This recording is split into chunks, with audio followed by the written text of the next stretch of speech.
Based on the information in the passage, which of the following best characterizes the results of the Viking missions? অর্থাৎ প্যাসেজে উল্লেখিত যে ঘটনা বলা হয়েছে সেখানে ভাইকিং মিশনের রেজাল্ট সম্পর্কে কি বলা হয়েছে, অর্থাৎ নিচের কোন অপশনটি সবচেয়ে ভালোভাবে ভাইকিং মিশনের রেজাল্টকে বর্ণনা করে। আমরা একটু প্যাসেজের দিকে তাকাই।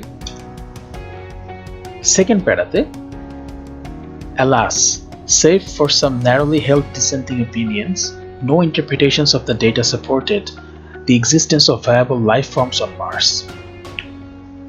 And the probes found an atmosphere so harshly oxidizing that biotic matter as then understood could scarcely survive. Mars was dead.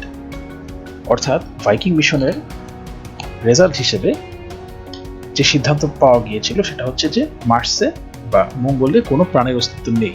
অর্থাৎ আমাদের আনসার হবে D, a general belief that life as then recognized was unlikely to exist on Mars.